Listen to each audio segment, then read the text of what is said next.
I think in an interview or post, even you were quoted to have said na sana ang mga imbitado walang +1 kasi it's very gusto ko lahat ng umattend ang wedding ko ay kakilala ko. Kilala. Kasi parang ano din, ang wedding kasi for me, it's connection eh.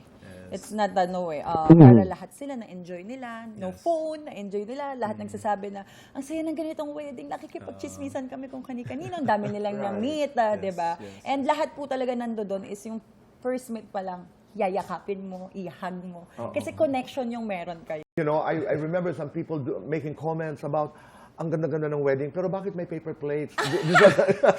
Kaya Tony. Yung bago ang... I think it was even before, di ba? Ano po yun, kaya may paper plate dahil sa cocktail area. May pika-pika labas, kasi no? after the ceremony, before mag-fireworks. Para hindi na iinip yung mga aming bisita po. Hindi masyadong Nag-ready gutom. kami. Yes, magutom. Nag-ready kami ng mga pika-pika. So, that's a pika-pika. Hindi siya yung sa reception kasi that's before the reception po. Nasasanay na tayo sa mga ganyan.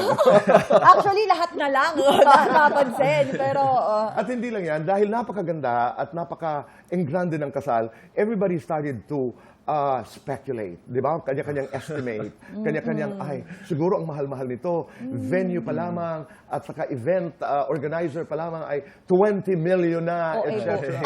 Grabe naman. How were you reacting to this? ako talaga nag-comment akong OA. Kasi masyado nilang pinapalaki. Even the cake, naging 2 million, na hindi naman po talaga. And hindi po umabot ng 20 million yung wedding namin. Blessed din po kami sa aming location and set design because of our ninong. And the rest po, talagang kami na po yun. Kasi we want to honor him lang.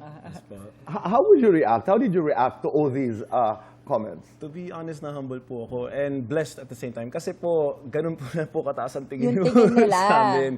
Pero, yun nga po, hindi naman gumastos ng 20 million po.